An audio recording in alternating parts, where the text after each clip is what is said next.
দিব জাকাত বাড়বে মাল সুখে থাকবো উভয়কাল। ক্বালাল্লাহু তাআলা ফি কালামিহিল মাজিদ ওয়াল ফুরকানিল হামিদ, আকিমুস-সালাহ ওয়া আতুজ-যাকাত। জাকাত ওয়েলফেয়ার ফাউন্ডেশন জাকাত আদায় ও ব্যবস্থাপনার বিশ্বস্ত প্রতিষ্ঠান কর্তৃক আয়োজিত 2024 সালে ত্রাণ ও পুনর্বাসন কর্মসূচি উপলক্ষে এই সাংবাদিক সম্মেলন তথা প্রেস কনফারেন্সে উপস্থিত জাকাত ওয়েলফেয়ার ফাউন্ডেশনের সুযোগ্য ভাইস চেয়ারম্যান, প্রখ্যাত শিক্ষাবিদ, লক্ষ্মীপুর সরকারি কলেজের প্রাক্তন অধ্যক্ষ প্রফেসর মোহাম্মদ সুলাইমান, উপস্থিত রয়েছেন জাকাত ওয়েলফেয়ার ফাউন্ডেশনের সম্মানিত পরিচালকবৃন্দ। আমার সম্মুখে উপস্থিত এ জাতির বিবেক, যাদের চোখ দিয়ে, যাদের লেখনী দিয়ে এ জাতি এদেশের বাস্তব চিত্র অবলোকন করে, সেই সম্মানিত সাংবাদিক বন্ধুগণ। উপস্থিত রয়েছেন জাকাত ওয়েলফেয়ার ফাউন্ডেশনের বিভিন্ন শুভাকাঙ্ক্ষী, অনলাইন মাধ্যমে আমাদের সাথে যুক্ত আছেন আমাদের সম্মানিত ডোনারবৃন্দ। সর্বোপরি প্রিয় দেশবাসী সকলকে অন্তরের অন্তঃস্থল থেকে হৃদয় নিংড়ানো ভালোবাসা মিশ্রিত সশ্রদ্ধ সালাম ও মোবারকবাদ জানাই।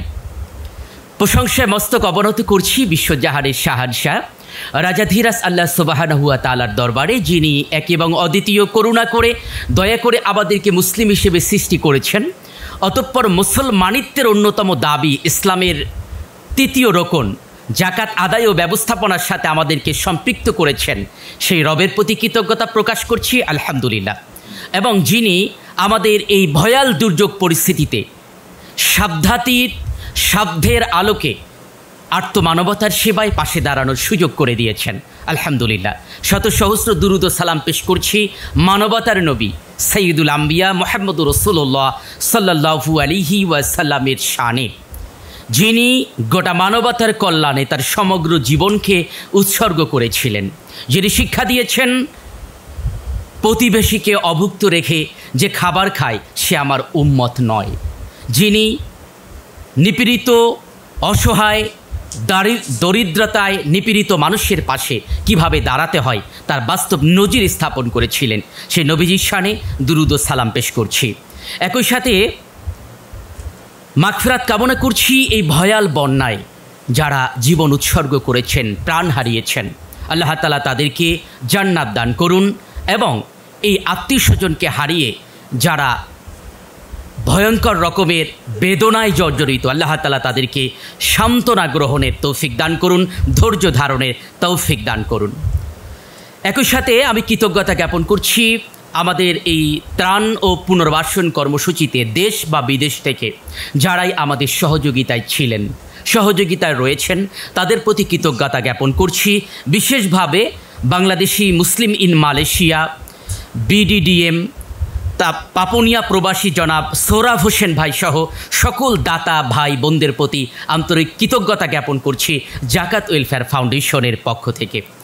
সম্মানিত সাংবাদিক বন্ধুগণ, জাকাত ওয়েলফেয়ার ফাউন্ডেশন জাকাত আদায় ও ব্যবস্থাপনার ক্ষেত্রে এক অনন্য নজির স্থাপন করেছে। ইতিমধ্যে বাংলাদেশের অধিকাংশ জেলায় জাকাত ওয়েলফেয়ার ফাউন্ডেশন তাদের তৎপরতা অব্যাহত রেখেছে। আপনারা জানেন, জাকাত বিতরণের জন্য পবিত্র কোরআনে 8টি খাত নির্ধারণ করা হয়েছে। জাকাত ওয়েলফেয়ার ফাউন্ডেশন চায় এই 8 খাতেই সুবিন্যস্তভাবে আনুপাতিক হারে এই জাকাতকে বন্টন করতে, এবং এই জন্য জাকাত ওয়েলফেয়ার ফাউন্ডেশনের সুযোগ্য 27 জন পরিচালকের নেতৃত্বে, যারা দেশ এবং প্রবাসে খ্যাতিমান ইসলামিক স্কলার, ইসলামী অর্থনীতিবিদ এবং মানবতার সেবায় গুরুত্বপূর্ণ ভূমিকা রাখছেন, তাদের নেতৃত্বে অগণিত স্বেচ্ছাসেবকদেরকে সাথে নিয়ে জাকাত ওয়েলফেয়ার ফাউন্ডেশন কাজ করে যাচ্ছে। আপনারা যেতে আনন্দিত হবেন যে জাকাত ওয়েলফেয়ার ফাউন্ডেশন সোসাইটি অ্যাক্টের অধীনে 2020 সালে বাংলাদেশ সরকারের রেজিস্ট্রেশন লাভ করে এবং সেই সময় থেকেই জাকাত ওয়েলফেয়ার ফাউন্ডেশন নিবেদিত হয়ে কাজ করে যাচ্ছে। এই ফাউন্ডেশনের নির্বাহী পরিষদ, ওলামা এক্সিলেন্সি টিম, উপদেষ্টা মণ্ডলী, পরিচালক মণ্ডলী এবং দক্ষ আমিলিনদেরকে সাথে নিয়ে জাকাত ওয়েলফেয়ার ফাউন্ডেশন আসলে কি কাজ করে থাকে। জাকাত ওয়েলফেয়ার ফাউন্ডেশনের কর্মসূচি অনেক ব্যাপক, তারপরে খুব সংক্ষেপে যদি আমি আপনাদের সামনে বিধৃত করতে চাই তাহলে ঠিক এভাবেই বলবো। জাকাত ওয়েলফেয়ার ফাউন্ডেশন চায় জাকাত নিয়ে গণসচেতনা তৈরি করতে। কেননা বাংলাদেশের অধিকাংশ মানুষ মুসলিম। একটি গবেষণায় দেখা গিয়েছে এই দেশে যদি সঠিকভাবে জাকাত উত্তোলন করা যেত তাহলে প্রায় 100 কোটি টাকার মতো জাকাত উত্তোলন করা সম্ভব ছিল এদেশে। এবং এদেশে যে পরিমাণ জাকাত উত্তোলন করা সম্ভব প্রতি বছর, এই জাকাত দিয়ে এই দেশে যারা জাকাত পাওয়ার উপযুক্ত তাদের মাঝে যদি বন্টন করা যায় তাহলে তারা 5 বছর পর্যন্ত এই জাকাতের অর্থ দিয়ে ঘরে বসে খাবার বা তাদের নিত্য প্রয়োজনীয় অভাব মেটাতে পারবে।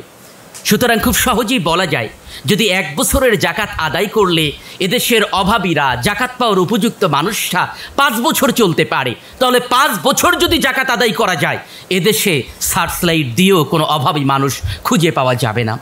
আমরা পৃথিবীতে যে দেশগুলোতে দেখি জাকাত ভিত্তিক অর্থ ব্যবস্থা আছে সেখানে দরিদ্র মানুষ খুঁজে পাওয়া খুব দুঃসাধ্য। দুঃখজনক হলেও সত্য, বাংলাদেশে সরকারি বেসরকারি বিভিন্নভাবে জাকাত আদায় ব্যবস্থাপনার উদ্যোগ গ্রহণ করা হলেও সঠিকভাবে জাকাত আদায় বা ব্যবস্থাপনার খুব বেশি কার্যকরী উদ্যোগ আমাদের নজরে পড়েনি। অনেকে ব্যক্তিগতভাবে প্রয়াস চালাচ্ছেন। জাকাত ওয়েলফেয়ার ফাউন্ডেশন চায় জাকাতের নির্ধারিত 8টি খাতেই সঠিকভাবে জাকাত পৌঁছে দিতে।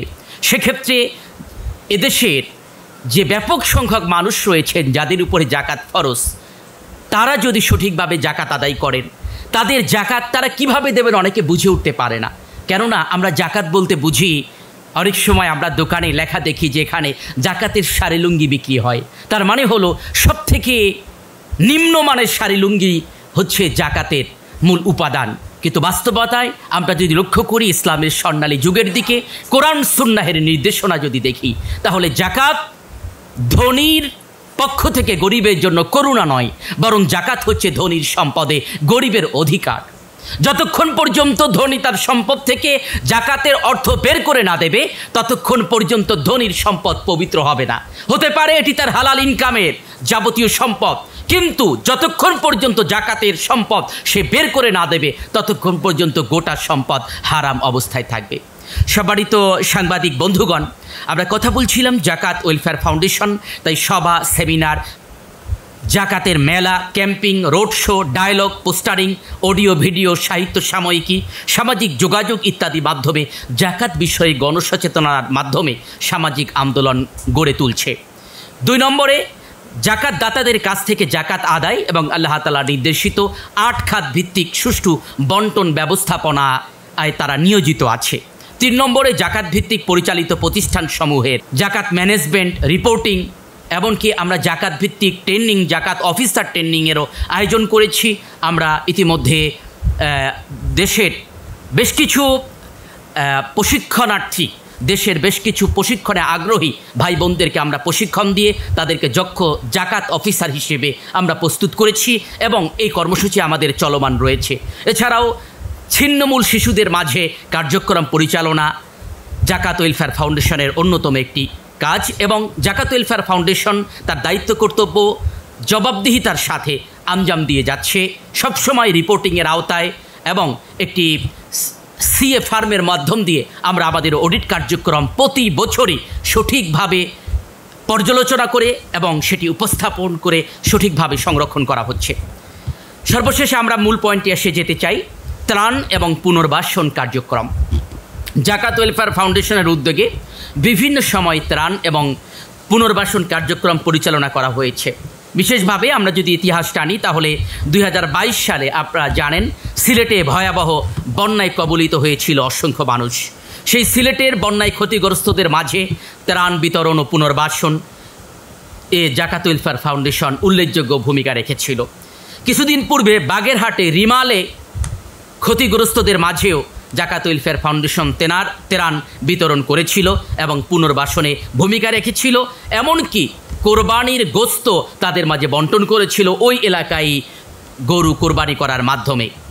সম্প্রতি দেশের দক্ষিণ পূর্বাঞ্চলে বয়ে যাওয়া অর্থাৎ আমরা কুমিল্লা, নোয়াখালী অঞ্চলে যে ভয়াবহ বন্যা আমরা দেখলাম, ভারত থেকে আসা পানির হঠাৎভাবে আগমনে যে নির্মমতার ছোঁয়া আমরা প্রত্যক্ষ করেছি, যা বাংলাদেশের মানুষ ইতিপূর্বে কখনো দেখেছে বলে আমার মনে হয় না। ভয়াল এক আর্তনাদ আমাদের চোখে ভেসে উঠেছে।